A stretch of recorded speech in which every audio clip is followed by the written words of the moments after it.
The waters of planet Earth are home to a variety of fearsome creatures, and this of course extends to freshwater as well. The widely popular show River Monsters does a good job showcasing this with the plethora of different nightmares that they find lurking in our water, such as piranhas, sharks, electric eels, and more. However, despite these creatures being no doubt scary, these guys actually pale in comparison to the true river monsters of Earth, a group of predatory fish which, fortunately for us, are no longer around. But once upon a time, they were both extremely plentiful and widespread, terrorizing all that lived in their realm and those who dared to venture close. These were the Rhizodontids. This diverse group of tetrapodomorphs emerged during the Devonian period some 400 million years ago, with its first member, the Sauropterus, which means lizardwing.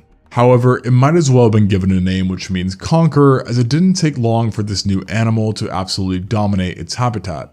Nature built it with a powerful design in mind, which included a well-developed internal skeleton, an elongated trunk, and large pectoral fins that were covered in overlapping scales, essentially turning them into paddles that granted it excellent locomotion. It also helped that it had one hellish bite, as upon biting down, its mandibles would actually turn inwards towards each other, locking unfortunate victims into place. The Sauropterus also had imposing dentition, including a row of small yet robust and conical teeth, medium-sized fangs, and large tusks to top it all off, all of which made it harder for any unfortunate prey to survive encounters with this beast. Paleontologists further suggest that it would have had a powerful bite based upon the anatomy of its skull.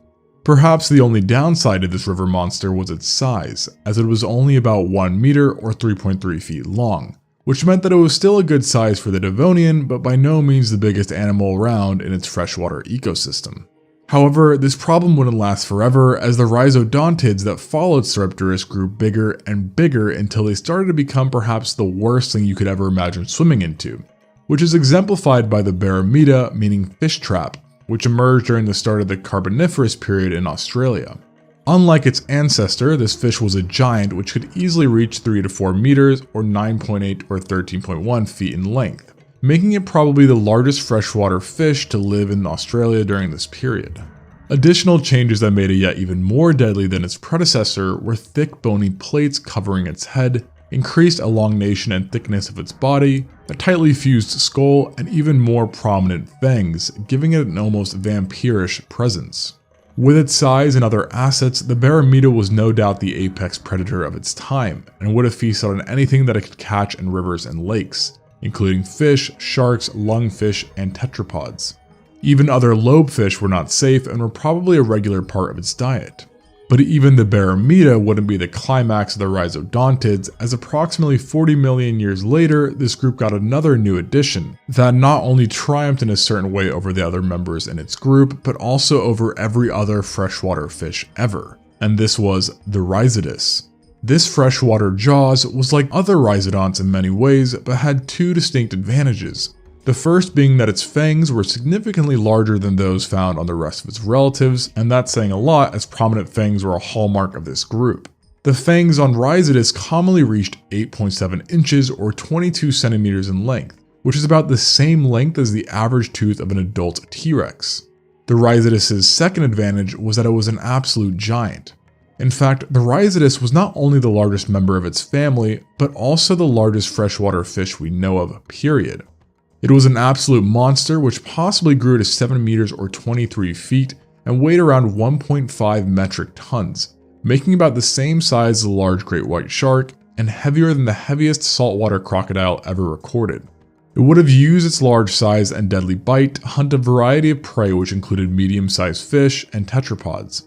Paleontologists speculate that its killing mechanism was similar to that of a modern crocodile, as it had both a flexible spine and shiftable jaws that allowed it to death roll with prey in its mouth, where its fangs would then shred the poor animal until they were ripped into small enough pieces to be swallowed and digested.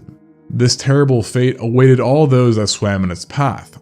However, being a true river monster, the Rhizodus and others in its family did not stop with freshwater prey, as it is believed to have preyed on shorebound terrestrial animals as well. The speculation derives from what appears to be track marks depicting a rhizodont using its massive paddle-like fins to lunge up on a shorebank. This behemoth was certainly no joke, and its traits allowed it to become one of the group's most widespread members, with fossils being discovered in England, Russia, and possibly North America. Fossil locations also show that it seemed to prefer slow-moving bodies of water that accumulated a lot of debris, and due to its large size, one may assume that living in water that was cramped with fallen trees would not be ideal. However, the Rhizodus used its waterscape to its advantage, as it would hide around and under fallen trees where it would wait to ambush unsuspecting prey. Which means that for every animal that wasn't a Rhizodus, a corner possibly spelled certain doom. On top of this behemoth also possessed a cylindrical body that granted it a heightened level of flexibility that meant it could easily twist, turn, and maneuver through heavy debris while swimming at high speeds.